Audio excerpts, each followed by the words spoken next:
Olá, tudo bem? Vamos falar hoje da história de vida do Lucas Gael. Quem não conhece, pelo menos já ouviu falar na história do Luquinhas. E quem vai contar a história para nós é alguém que tem propriedade para falar da história. É a mãe do Luquinhas, a dona Gesiane Melo Moraes. Gesiane, para aquelas pessoas que não conhecem a história desde o início, né?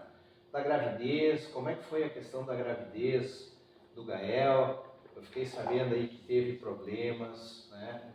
Na questão de exames, o pré-natal já foi algo complicado. Conta pra gente, o pessoal quer te ouvir. Mas tem algo assim muito importante que eu devia falar, que muita gente não sabe. Quando eu fiz a primeira ecografia com 5 semanas, apareceu que ele não tinha os batimentos cardíacos, né? E o médico pediu para eu retornar de novo, fazer um novo exame em 10 dias. Mas aí eu já tinha marcado a ecografia da empresa que tinha me pedido, né? Então na semana seguinte eu fui lá, fiz, já era 6 semanas, e de novo apareceu que ele não tinha os batimentos cardíacos e estava com sangramento, né? Sangramento ali. Eu já fui pesquisar sobre isso, né? Até o momento que antes de eu chegar na médica, eu estava lendo sobre isso. Eu já me atualizei do que se tratava. Chegando no posto de saúde, mostrei a ecografia para a médica, ela começou a ler onde estava sublinhado, porque a doutora pediu para eu procurar, né? A doutora que fez a ecografia, né? Procura seu médico, que ele vai te, né, dizer o que tem que ser feito. Então, chegando lá, ela deu para entender assim que não tinha noção do que era aquilo, né? Saiu da sala, com o papel na mão, falou com a enfermeira, e quando voltou pediu para eu ir para o hospital, urgente, que eu não poderia fazer esforço nenhum, que eu não poderia ir sozinha também, que eu tinha que ir também de carro, que eu não poderia nem caminhar. E eu já fiquei um pouco apavorada, né? Mas por que todo esse, né, alarde todo, né? Ela disse pra mim assim, vai lá no hospital que o médico vai te passar outros exames para tu fazer e lá ele vai dizer o que tá acontecendo. Isso no hospital de Sapiranga. Isso com 6 semanas.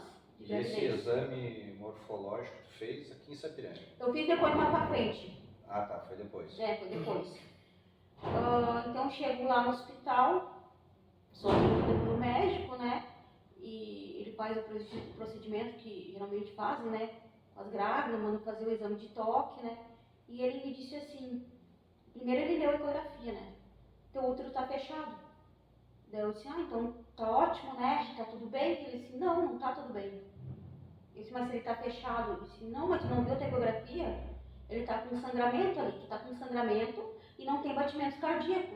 Ele tá com 6 semanas e não tem batimento cardíaco. E sobre o batimento cardíaco, eu tinha perguntado para o primeiro médico que fez a ecografia, né? Ele disse que poderia, sim, não ter nos primeiros semanas ali, por ser muito pequenininho, né? Tinha casos que acontecem de não aparecer os batimentos logo no início. Então, eu também não tinha me preocupado com isso. Então, o médico falou para mim assim, olha, nós vamos ter que fazer uma corretagem, porque tu teve um aborto retido. E na hora eu fiquei pasma, assim, sem reação, porque eu não conseguia entender aquilo ali. Eu não conseguia aceitar aquilo ali. E eu ainda questionei ele mais um pouco. Ele pegou e chamou 2 técnicas de enfermagem dentro da salinha e disse para elas bem assim, ó, essa mãezinha aqui teve um aborto retido, tá aqui na ecografia dela, 6 semanas, sem batimento, com sangramento. Só que ela não tá entendendo. Eu vou prescrever aqui e vocês vão fazer, a gente vai fazer a corretagem nela. E elas ficaram olhando, concordaram, né, e saíram. Deu, tá, vou fazer o que? A palavra do médico contra a minha, né? E me sentei. E ele continuou ali prescrevendo. Aí tem aquela intuição de mãe, né, que fala sempre mais alto, né? E como eu não tinha aceitado aquele diagnóstico ali, eu falei, não, eu fiz uma ecografia uma semana antes e comparei com essa ecografia, deu uma evolução no embrião, né? E ele parou, me olhou com uma cara de deboche, né? E falou assim, tá bom, mãezinha, pode ser que seja um susto, tá? Mas eu vou prescrever aqui igual o medicamento para dor e tu vai para casa. se tu quiser fazer uma ecografia daqui a 10 dias, mas eu já te digo que o teu corpo vai expelir naturalmente. Daí tu volta aqui, se estiver no meu plantão, eu já faço corretagem. E eu peguei e me liberou, sabe? Eu acho que ele cansou ali de estar discutindo comigo sobre isso, né? E eu pensei, vamos deixar pra ela, então não tá acreditando no que eu tô falando, né? E fui pra casa. 10 dias depois, eu fiz a ecografia pelo SUS daí, né? Porque o postinho encaminhou. E eu fiz lá e mostrou que tinha batimento cardíaco e esse sangramento que tinha ali tinha diminuído. Porque, claro, esse sangramento poderia causar o aborto, né? Mas isso eles deveriam ter visto no hospital. Eles teriam que me ter feito um exame de sangue para comprovar que o nenê tinha feto ali ainda. Eles tinham que fazer outros exames lá dentro. Não simplesmente chegar e dizer que vão fazer uma corretagem. Porque se eu não fosse bater o pé ali, ele tinha tirado o meu bebê vivo, né, da barriga. E ele tinha que me passar um medicamento para me segurar esse bebê. E ele não me passou. Então aí foi o primeiro milagre do Lucas. Como é que foi a fase? O Luquinhas nasceu em Sapiranga. Sim. Sapiranguense da Gema. Isso. Como é que foi essa situação da ida para o Luquinhas para Porto Alegre? Quanto tempo depois do nascimento? Por que ele foi para Porto Alegre? O que aconteceu que levou a ter que internar o Luquinhas em Porto Alegre? Ainda na gravidez, ali com 34 semanas, fui fazendo uma eco. Pareceu que ele estava como se estivesse com 30 semanas. Ele apresentou restrição de crescimento e o líquido aumentado. Mas na outras ecografias já aparecia o líquido aumentado. E eu questionei a médica do pré-natal, ela disse que era por causa da minha diabetes. E a minha diabetes era baixa, então não tinha por que ser alto o líquido, né? Líquido aminoático. E então, quando eu fiz a ecografia com 34 semanas, o médico pediu para eu entrar em contato com a minha ginecologista, que tinha algo de errado. Então eu fui e ela leu tudo, a ecografia, e pediu para mim que fosse internado, no hospital daqui. Então fiquei ali praticamente um mês internado, porque daí apresentou que ele tinha restrição de crescimento, ele não estava com o peso ideal para a idade gestacional. Então eu precisava ficar internado para os médicos verem o melhor momento ali para fazer o parto dele. E ele veio sentado ainda, veio de parto normal. Veio no dia 8 de março, Dia Internacional da Mulher. Parece que ele escolheu esse dia para nascer. Eu vi que estava demorando para trazer ele, né? Daí me falaram, mãe, ele está com um pouquinho de falta de ar ali, não está conseguindo oxigenar bem, então a gente vai deixar ele no oxigênio. Amanhã tu vê ele. Daí quando foi de manhã cedo, já me disseram que ele já estava na UTI neonatal, né? Que ele estava saturando baixo, estava precisando de oxigênio, né? E precisava ficar lá. E eu, tudo bem, né? Se é pro bem dele, vão ficar. O médico falou, 2, 3 dias ele já pode ir para casa. Só que esses 2, 3 dias se prolongaram. Daí logo na primeira semana, ele teve uma infecção generalizada. Nos primeiros 3 dias já. O médico disse que talvez ele não ia aguentar. Estava esperando ele responder os antibióticos, né? Daí eu saí bem arrasado de lá da noite, né?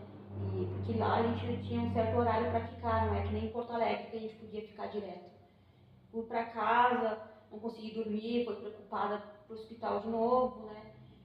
E graças a Deus, chegou lá, a notícia era boa, né? Só amanhã ele reagiu bem no antibiótico, reagindo bem, só que ele deu um susto essa noite, né? Ele deu ali uma bradicardia nele. Então a gente pediu para uma cardiologista vir olhar. Então eu aguardei a cardiologista vir, que ela demorou acho que umas 4, 5 horas para vir ali e fazer o exame de ecocardio nele.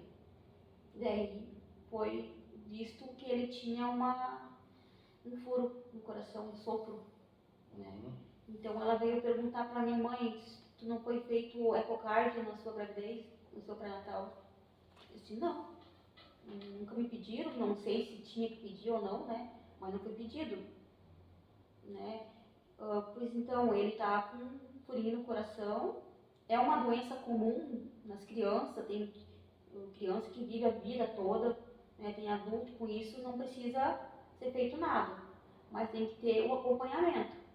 Ele vai ter que ser transferido daqui para outro hospital, para investigar melhor. E ali foi a luta já para conseguir uma internação no Instituto do Coração, em Porto Alegre. Lá ele fez esse exame na UTI, estava tudo bem, aquele furinho do coração não ia implicar em nada, né? Foi pro quarto para tratar com a fono para vir para casa. Foi aí que ele teve a primeira parada cardíaca, porque ele se afogou com leite, ele ingeriu bastante leite. E quase que tiveram que entubar ele de novo, porque encheu o pulmãozinho de leite. A médica falou que não sabia se ele ia conseguir resistir. E teve que ficar mais uma semana daí na UTI para ver se não ia pegar uma pneumonia, alguma coisa assim no pulmão. Mas daí tudo bem. Só que ele começou a ter refluxo. Então ele começava a se afogar facilmente, ficava roxo, cianótico. Então eu não conseguia dormir, porque daí a partir dali foi uma batalha. Né? E ninguém tinha paz, ninguém tinha sossego ali, não, porque era toda hora os enfermeiros correndo, técnico correndo, porque ele dava os afogamentos dele, acho que ele engolia a saliva e se afogava, daí ele corria com ele para a UTI. E daí acharam melhor ter que levar ele para o Santo Antônio para uma investigação melhor do que estava acontecendo com ele. Daí já, com 2 mesinhos, ele foi para o Santo Antônio. E lá se investigaram, né, passou por vários especialistas, e por conta da prematuridade, ele estava com uma tracomalácia, né, ele acabava se afogando com a própria saliva, por causa do refluxo. Então era tudo por causa do baixo peso que ele tinha, né. E aí, ali já começou a luta dele pela vida, porque ele teve diagnóstico errado ali. Ele já estava com 3 meses e foi dado alta para ele, veio para casa. Quanto tempo ele ficou em casa? Ele ficou 1 mês e pouco. Antes dele ir para casa, as médicas já me deram vários encaminhamentos para ele, que ele não poderia deixar de ir, né? Ele ia ter que encaminhamento para genética, que ia ser lá em Porto Alegre, né? Pro neurologista, pro gastro. E aqui em Sapiranga era para ser com fono e a físio, né? Então antes dele dar alta, eu já fui com os papéis encaminhar, porque a fono falou que ele não podia deixar de fazer as consultas com a fono, porque senão ele ia regredir.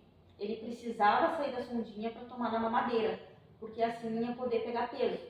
Porque aí os médicos, a mãe agora, o que ele precisa é só pegar peso, né? Porque como ele tinha a cardiopatia, ele tinha dificuldade de ganhar peso, né? Então ele precisava fazer esse acompanhamento. Vim ali, marquei já, logo que eu marquei, disseram que ele ia ficar na lista de espera. Eu pensei que essa lista de espera ia ser 1 semana, 2. Essa lista de espera Da fono. Da fono aqui em Sapiranga. Da fono e a físio, marquei também, mas não disseram nada. Isso aqui em Sapiranga? Isso, em Sapiranga. Porque a fono tinha me procurado para saber como é que ele estava, se ele estava fazendo o tratamento certinho. Eu falei que eu estava na lista de espera. Ele estava esperando atendimento. E ela ficou apavorada, disse, não, ele não pode ficar. Ele tem que fazer o tratamento, senão ele vai regredir, vai ter refluxo de novo, vai regredir novamente. Eu vou começar a te dar as aulas, assim, as consultas online. Daí eu vou marcar o dia, ligo, até eu conseguir um encaixe para ele aqui, para ele vir 3 vezes por semana aqui em Porto Alegre. Então, no dia que ia começar as aulas, as consultas online, com a doutora, ele se sentiu mal, assim, vomitou, ficou meio ruizinho, e eu resolvi levar ele no posto. Ali no posto já, eles ficaram, desde o início que eu fui ali, eles ficaram muito apavorados quando eu chegava com ele ali, sabe? Qual postinho? Postinho de saúde. Qual bairro? Oeste. No Bairro Oeste. Porque a doutora dizia, mãe, tem que levar ele na UPA ou no hospital. Né, quando acontecer alguma coisa assim. Mas na verdade eu fui ali só para medir a saturação dele, né, para ver se ele estava com a saturação baixa. Mas disseram para mim ir para o hospital com ele. Eu peguei e fui. Mas não chegaram a usar o oxímetro para ver a saturação? Não chegaram. E no raio-x mostrou que o pulmãozinho estava limpo. Eu fiquei feliz, né? Falei assim, graças a Deus, né? Ficou 11 dias ali quase 11 dias na emergência, daí foi pro quarto, né? E chego no quarto, tinha 2 mães lá, com os bebês também no quarto. ele ficou no leito do meio. Mas aí como tinha a cortininha fechada, eu quase não conversei com as mães ali. Então ele ficou na segunda, na terça, na quarta.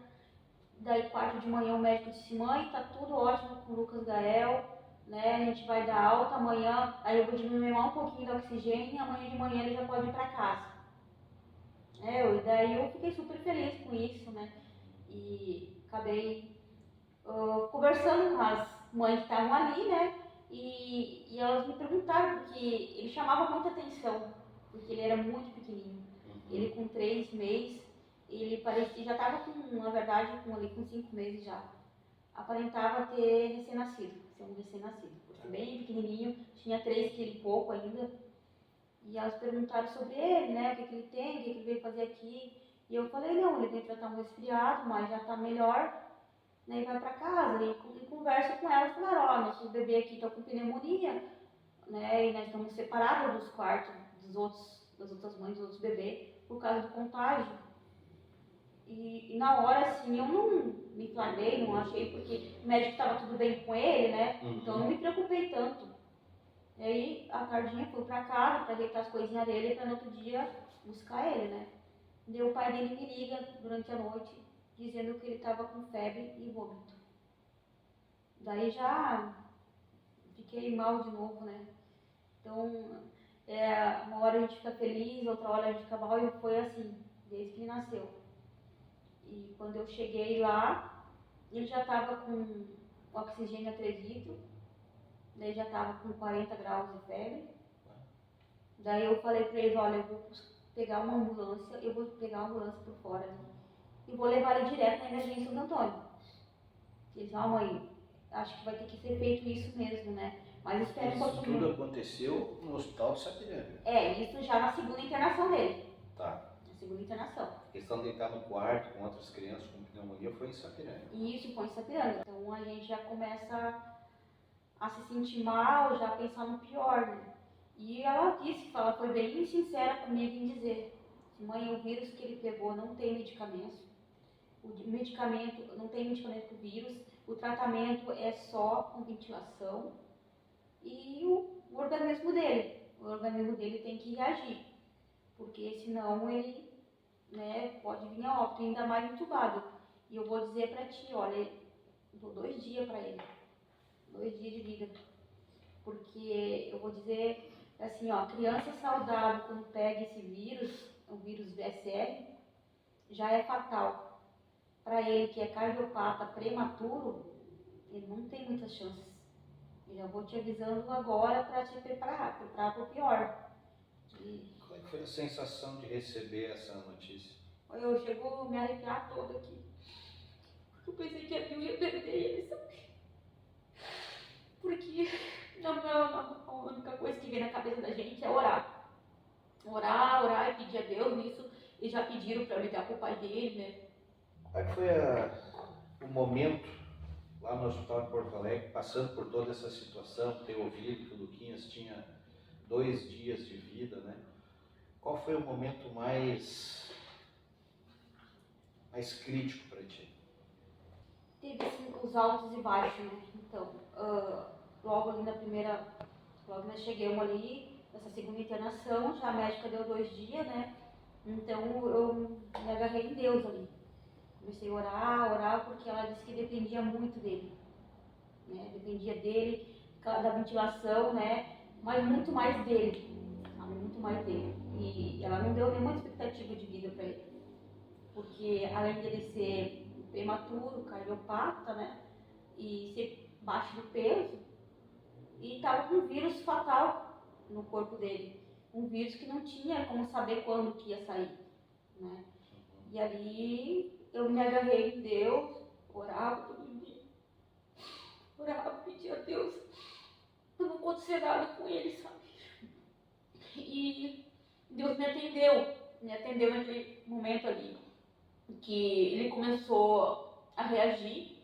Ele ficava totalmente sedado, né? Ele não podia ficar sem sedativo porque a médica falou que aquela ventilação que ele estava era muito forte, que isso ia prejudicar ele ia ficar incomodado, né, com aquela ventilação. E daí uma semana ali, ele começou a apresentar uma melhora, né? E assim foi indo, né? Daí na outra semana já mais um pouco, mas tinha médicos que chegavam e davam boas notícias, e tinha médicos que chegavam e diziam, ó mãe, não vou te dar esperança não, porque não adianta, o Lucas não tem muito tempo de vida. É que assim como ele tem uma melhora, ele pode piorar, né? Ele pode piorar. E ali começou uma tortura, né? Uma tortura porque eu ficava direto dentro da UTI, né? Eu ficava direto ali. Ele já tinha tido 2 paradas cardíacas quando ele tinha 1 mês, né? Não cheguei a contar isso, que ele também conseguiu viver ali, Então ali os médicos estavam achando que ele poderia ter outra, né? Porque ele estava com um monte de medicamento ali. Tenho fotos assim, 10 tipos de medicamento, uns 3 tipos de sedativo. Daí logo depois começou já a pensar, daí acho que uns 15 dias depois, já passando, né? Eles já começaram a falar em desentubar ele. Entubar porque já estava melhor, já estavam tirando um pouco do sedativo, né? Ele estava reagindo já. Isso já deixou a gente feliz, né? Mas ali dentro da UTI a gente vê de tudo um pouco, né? Porque a gente está ali, vê os casos de outras mães, a gente às vezes, quando tem uma intercorrência dentro da UTI, a gente tem que ficar na sala de espera, ninguém pode entrar, né? E ali a gente vê o sofrimento de outros pais, né? Porque daí a gente não sofre sobre o filho da gente, sofre pelos filhos dos outros também. Porque a gente acaba ali um se agarrando no outro, se consolando, né? Dando força pro outro, porque é muito triste, né? Porque a gente tá ali com nossos filhos, a gente pensa, ó, agora foi com o filho deles que aconteceu, daqui a pouco vai ser com o meu, e é um turbilhão de emoção que acontece com a gente ali. Tentaram estubar ele uma vez, daí ele ficou uns 2 dias no CPAP, que falam, né? Que é uma máscara aqui com ventilação forte. E ficou bem, daqui a pouco começou a ter esforço. E começou dali por diante dar várias intercorrências nele. Então ele movimentou bastante a UTI ali, porque era um correrio, né, das enfermeiras ali, técnicos, para salvar a vida dele. Que ele começava, a doutora tinha que ir lá, abusar ele, né, e porque a saturação caía, e ao mesmo tempo caía a cardíaca, né, e não tiveram jeito, tiveram que entubar de novo. Foram 3 tentativas de intubação nele, né, que por ele ter ficado muito tempo entubado, ele não conseguia mais ficar sem o... Ficou dependente daquela... Isso, ficou dependente. Daí eles me chamaram lá e disseram assim, mãe, a gente tem 2 opções. Ou a gente faz uma cirurgia, coloca um stent nos brônquios dele para alargar, porque ele, por causa da maturidade, o brônquio, ele tem brônquio malácia, que onde a passagem do ar acaba grudando assim e não passa, né? Então eles iam botar um stent, umas molinhas para deixar aberto a passagem do ar. Ou fazer uma tracostomia, né? Porque daí ele vai poder ficar um tempo ali na ventilação mecânica, né? Vai ser melhor para ele, porque ele entubar de novo e deixar ele entubado não é bom, né? E no fim eles optaram para fazer a tracostomia. E foi mais uma situação que a gente ficou bastante preocupado, porque toda vez que ele ia para o bloco cirúrgico, ele corria o risco de pegar outra bactéria. Quantas cirurgias ele fez ao todo, sabe? Ele fez uma de correção das vias aéreas, né? Esses são um procedimento, né? Do brônquio, eles fizeram aqui e botaram uma mangueirinha, né? Uma mangueirinha que eles colocam lá. E de abrir mesmo foi só a cirurgia para correção das vias aéreas, artérias. Né? Isso, mas na verdade ele não era uma furinha, só uma deformação que ele tinha nas vias, que descobriram depois também ali, para dar uma corrigida. Uhum. Mas ali também foi uma cirurgia bem perigosa para ele. essa cirurgia que fizeram ali, a doutora disse que ele tinha, a cirurgia podia durar 2 horas ou 4 horas, depende do estado dele. Depois dessa cirurgia do stent no pulmão, ele precisou ainda de respirador artificial. Ali os médicos começaram já a avisar que ele ia ter precisado ia sair do hospital já tendo que usar o respirador. E por quanto tempo eles deram essa previsão? No início eles não deram previsão nenhuma, né? Porque o Lucas ainda estava dentro da UTI, estava ainda em estado grave, né? Porque enquanto ele estava na UTI, ele estava em estado grave. Né? Ele ficou 10 meses internado na UTI. E tentaram algumas vezes levar ele para o quarto, ficou um dia, pegou a infecção e voltou. Né? Nesse tempo que ele ficou, ele pegou intercolite 2 vezes, que ele inchava a barriguinha dele, né? Ele teve gripe, também pegou influenza, mais uma vez influenza, né? E pegou outras infecções na tráqueo, né? E numa dessas vezes que a médica ia despronar ele, virar, e acabou saindo a tráqueo descanulando. E ele teve mais uma parada cardíaca, né? E isso eu fui saber depois lá, quando eu já estava lá com ele, que eles me informaram daí, né? E no virar, acabou descanulando. Né? A senhora falou que ficou por 10 meses na UTI, em Porto Alegre. Né? Nesse período eu imagino o tanto de emoções que vocês sentiram, principalmente a senhora que estava acompanhando de perto toda essa situação. Mas passando essa fase dos 10 meses de UTI, como é que foi o procedimento? Então, ele deu uma melhora, né? Ele já bem no dia do aniversário dele era para ganhar alta um ano. Então, dia 8 de março. 8 de março. Daí fizeram uma festinha para ele de um ano, né? Ele só não foi pro quarto aquele dia porque eu não estava preparada, eu não estava com as roupinhas dele ali. Os próprios funcionários do hospital fizeram a festinha? Sim, fizeram, porque ele acabou tendo um carinho, né? As enfermeiras tendo um carinho por ele, porque ele era o paciente mais antigo da UTI. Porque os outros iam embora e ele ficava. Ele ia trocando de quarto. Ele tinha rodado quase todos os quartos ali dentro da UTI, porque quando fica muito tempo em um quarto só, eles têm que trocar, né? Então ele já tinha passado por quase todos os quartos ali. Ali no quarto já começaram a dizer, mãe, ele tem um prazo de 6 meses saindo do hospital para usar o respirador. Porque ele foi tão rápido o desenvolvimento dele que ele começou a usar o respirador só uma vez, ou uma vez à manhã, uma vez à tarde, uma vez à noite, na hora que vinha fazer a fisioterapia nele. Isso era quanto tempo? Uma hora. Isso quando ele deixava, porque tinha vezes que ele não gostava do respirador, porque era um vento forte aqui, né? E tinha que amarrar um cadastro ali, eles tinham um cadastrinho, amarrava, e ele pegava certinho assim e puxava, e tirava o respirador. E ele incomodava tanto ele, que às vezes eu tinha que tirar, eu dizia, olha, ele não quer botar, não quer ficar, então deixa ele sem. Ele tá ficando bom sem, então vamos deixar, quem sabe assim ele vai já se acostumando. E ficou no quarto ali, sem acesso, sem nenhuma intercorrência, começou já a virar, ele começou como se ele tivesse recém-nascido de novo. Começou a ter aquelas interações de bebê recém-nascido ali, começou a se virar para o lado, né? E ele não segurava a cabecinha, daí com o tratamento da físio, ele já começou a firmar a cabecinha, ele atendia a gente quando a gente chamava.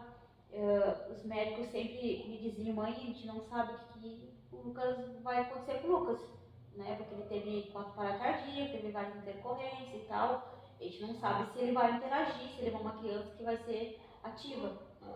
E no quarto ele me mostrou totalmente diferente, né? Ele era ativo, ele conhecia nossa voz, né? Quando chegavam os funcionários da limpeza, ele ficava olhando até olharem para ele, sabe? E quando olhava, ele abria um sorriso, então não tinha quem não se apaixonasse por ele ali. Né? Todos eram apaixonados por ele, porque ele cativava as pessoas, até mesmo pessoas que nunca viram ele. Ele criou um certo amor, assim, mesmo à distância, porque as pessoas se admiravam, quanto ele era forte, assim, como ele queria viver, sabe? Dentro da UTI passarinho que pintava na parede lá. Ele não tirava o olho daquele passarinho. Ele ficava olhando fixo, né? E eu dizia pra ele, filho, tu vai sair daqui, tu vai ver um passarinho de verdade.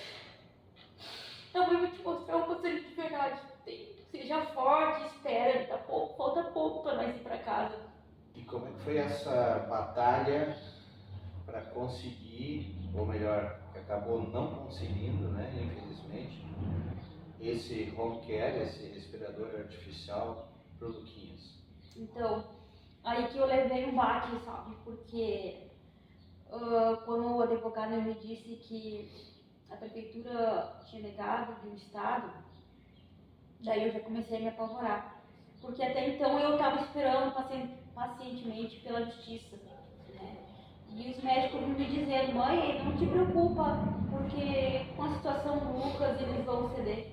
E eu realmente achei que ia acontecer isso, porque ele é uma criança que sofreu muito, né, e lutou muito pela vida. Eu pensei que ia ter um ser humano lá do outro lado que ia pensar nisso, olha, um bebezinho de 1 ano passar tudo que passou, né, todo esse sofrimento, merece ter um final feliz, merece sair daqui do hospital, porque o hospital normalmente já estava sendo um risco de vida para ele. Porque ali como salvou a vida dele, também poderia ir a óbito como veio, né, porque ele precisava de ir para casa, ficar em casa para não estar pegando mais infecção hospitalar. Aí os médicos começaram a dizer, mãe, ele não pode mais ficar aqui, porque criança tá lá, já pegou, tá com um vírus circulando aqui no andar, um vírus respiratório, e o Lucas não pode pegar mais, porque se ele pegar ele vem a óbito, né? E eu disse, não vai acontecer nada disso com ele, não vai, porque eu tô orando, tô pedindo a Deus, e Deus já livrou ele de muitas coisas, né? E ele tá bem, né? A gente vai conseguir. E não foi isso que aconteceu, né? Infelizmente, porque quando eu vi que o Estado se negou, eu me desesperei, sabe? Eu vim aqui na prefeitura pedir, implorar, sabe, para a prefeita ali, porque eu sabia que ali era o único lugar que eu poderia ter, que eu tinha alcance, né? Porque eu não tinha como ir lá no Palácio do Governo, com a governadora, era bem mais difícil, né? E eu já vinha nas redes sociais pedindo ajuda, assim, falando da situação do Lucas, que ele precisava ir logo sair do hospital, pedir ajuda para a comunidade, e eles começaram a marcar a prefeita, marcar vereadores, marcar a rede de TV, né, e mandar mensagem para a prefeita. E foi quando a Record me procurou, né, através de uma mãe, que também tinha passado por uma negligência da prefeitura da cidade dela, ela acompanhava a história do Luquinhas e colocou a repórter, ó, tem um menininho lá que está precisando de um respirador e estão negando o respirador para ele. Dona Geisiane, a senhora chegou a comentar agora, durante a entrevista, que esteve na prefeitura de Sampierana, né? Procurou a prefeita Karina. Vocês chegaram a conversar sobre a prefeitura disponibilizar esse respirador, esse home care? Ela chegou a receber? Como é que foi essa conversa entre vocês? Pois é, eu comecei a entrar em desespero, né? Porque os médicos estavam dizendo que eu estava voltando para UTI e um bebezinho do quarto da frente já estava também indo para UTI. E eles falaram que já não estava mais tendo leito na UTI, que era para mim agilizar logo, né? Para eles tirarem de lá. Porque ia ficar bem complicado daí. Caso precisasse ir para UTI, não ia ter leito. E houve um ataque assim de desespero, né? Passou por minha cabeça assim, vou lá conversar com a prefeita, né? Porque só ela vai poder me ajudar agora nesse momento, não tem mais ninguém, né? E eu recebia muita mensagem das pessoas dizendo, vai lá, conversa com a prefeita, porque ela é mulher, né? Então ela vai entender o que está passando, porque não é justo, né, com o Luquinhas chegar agora na hora de ir embora e ser impedido por falta de um tratamento, né? E eu peguei e fui numa quarta-feira e fui barrada na porta. Não era dia de conversar com a prefeita, que eu tinha que vir na segunda, né, que eu tinha que vir no outro dia. Eu disse, não posso vir outro dia, não tem como eu vir outro dia, e a situação é grave. Daí eu contei assim, resumidamente para ele ali, o que estava acontecendo. Acho que foi uns 5 minutos contando para ele ali. Ele já mudou de opinião rapidamente. Eu disse, não, nesse caso, mãe, claro que a Karina vai te aceitar, claro que a prefeita vai te ouvir. Nossa, não tem como, é uma criança, teu filho tá precisando de ajuda, não, tu pode entrar assim. E daí falou com a menina que tava no balcão ali, ela falou assim, liga lá pra Karina, e ela disse assim, pra Marisa, daí ela disse, não, liga direto pra Karina, disse que a mamãe tá subindo lá pra falar com ela. E aí me encheu de esperança, né? Eu pensei, nossa, graças a Deus, porque deu no meu entendimento, né? Eu ia chegar lá, eu ia conversar com ela, contar toda a história que eu vivi com ele dentro da UTI. Eu nem que eu contasse só o resumo, né? Mas eu ia imaginar que qualquer ser humano ia se comover com aquilo ali, qualquer ser humano de bom coração ia fazer algo, porque ela era a única pessoa no momento que podia ter feito algo, né? E tentar olhar para ela nos olhos dela e ela ver o meu sofrimento, a minha dor, eu ia ali suplicar para ela.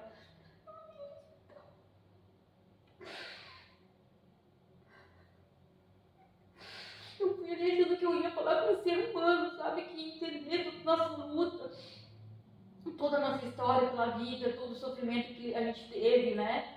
Porque tudo que a gente mais queria teria saído, porque tudo que a gente passou ia ser amenizado, né?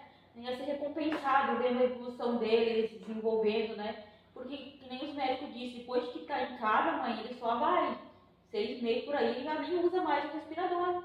E é o que aconteceu com outras crianças que saíram ao mesmo tempo do hospital com o respirador. Hoje eu vejo as mães lá, os bebezinhos delas, né, que passaram pela mesma situação do Lucas, que nasceram já dentro do hospital, ficaram morando dentro do hospital por um tempo, por um ano, e hoje já está sem o respirador, está desenvolvendo, está correndo, está brincando, era isso que eu queria com meu filho. Eu queria poder brincar com ele, levar ele pra pracinha, eu queria mostrar a vida para ele aqui fora, que eu não vivia maternidade. Nem meus filhos puderam conviver com o irmãozinho. Quando tu subiu para conversar com a Karina, como é que foi a recepção? Já na escada, assim, na subida da escada eu vejo a secretária já com papel e caneta na mão. Aí falou assim, é tu que queria falar com a Karina? Sim, eu queria falar com ela. Não, mas pode falar o que tu quer aqui, pode falar pra mim mesmo. Eu disse, não, eu prefiro falar com ela, né, conversar com ela. Não, fala comigo aqui, me dá teu nome, e as coisas que a gente já vê, porque é a mesma coisa. Ela vai dizer pra mim atrás, pra mim ver. E logo já te dou uma resposta. Me deixa teu telefone, teu nome aqui, e logo te dou uma resposta. Aqui a gente não deixa ninguém no vácuo, ela falou. Bom, eu levei tipo um soco na cara, né? Como se tivesse alguém, nossa, me dado um banho de água fria ali.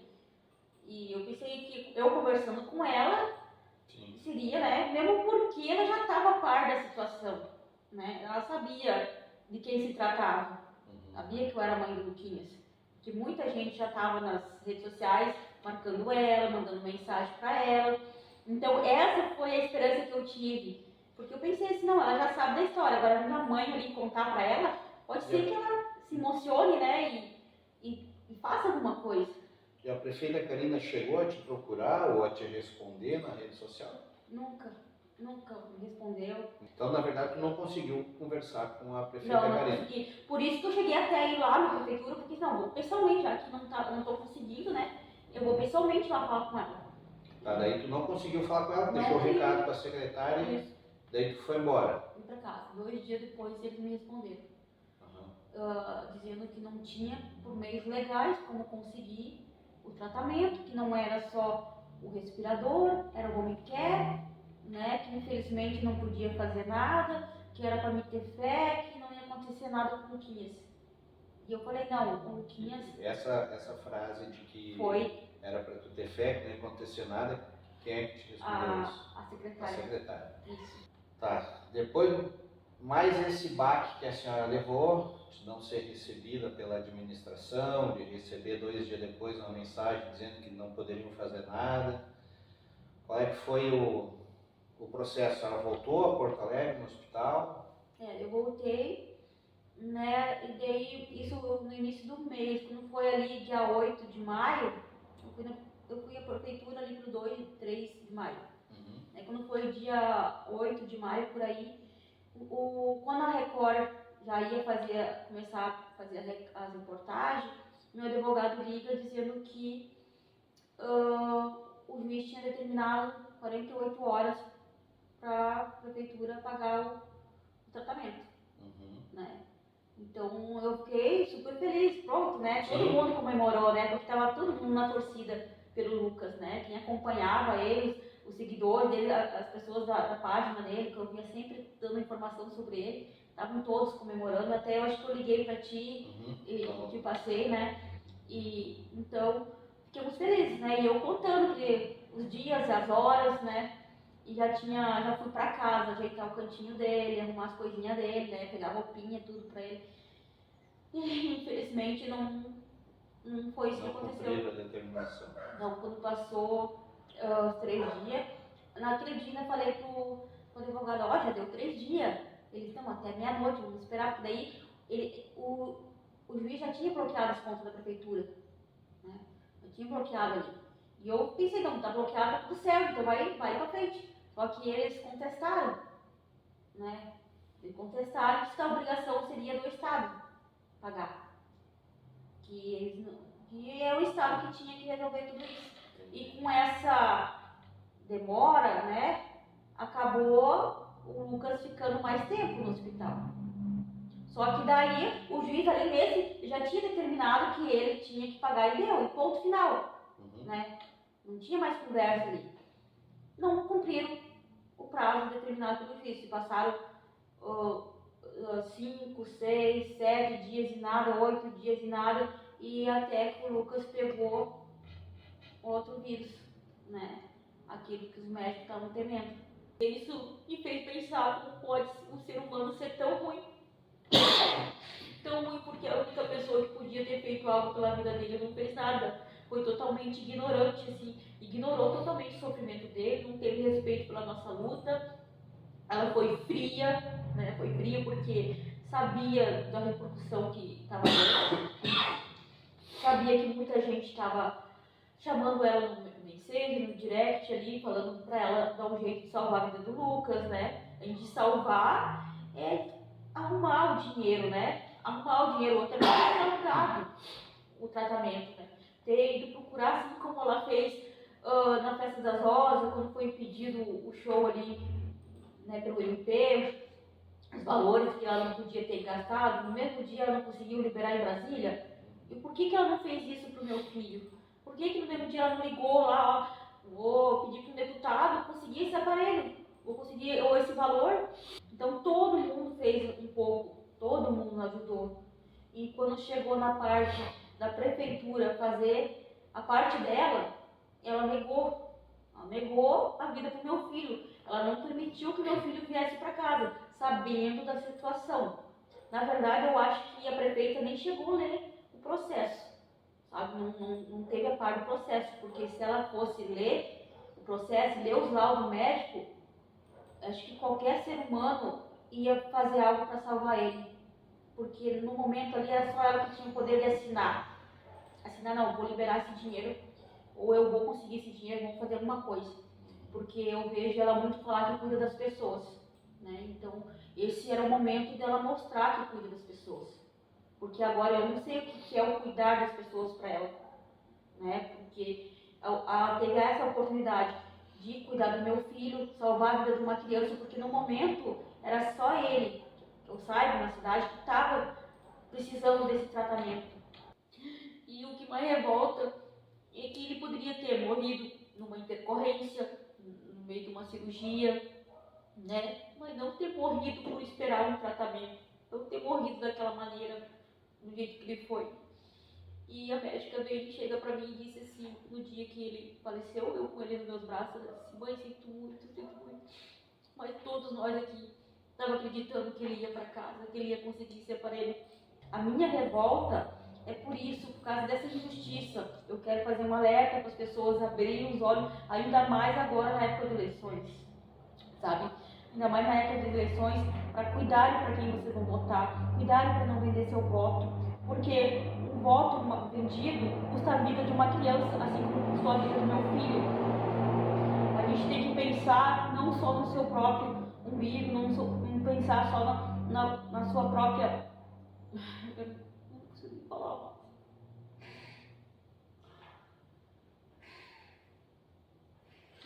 eu quero dizer é que a gente tem que levar as coisas a sério. A política eu sei que muita gente não gosta, mas se tu não fazer alguma coisa, outros vão lá e fazem. Se tu não dá teu voto certo, outros vão lá, vão votar e vão votar pessoas que não vão ter nenhum pingo de consideração por ti, não vão ter amor, não vão ter empatia. E vai acontecer o que aconteceu com meu filho. Porque meu filho, ele se foi por falta de compaixão, por falta de empatia. Não tiveram nenhum pingo de compaixão pela vida dele. Era parte deles ter ajudado, ter tirado ele do hospital, não foi o que aconteceu. E agora chega na época das eleições e eu quero fazer o meu protesto, a minha campanha, para alertar as pessoas do que eu estou vivendo, do que eu passei, contar a minha experiência do que eu vivi. E eu vejo comentários desse tipo. E eu não vou aceitar mesmo, porque meu filho não merece isso. Eu quero fazer da minha dor algo bom para as pessoas. Eu quero estar podendo alertar as pessoas para que não venham passar pelo mesmo que eu passei.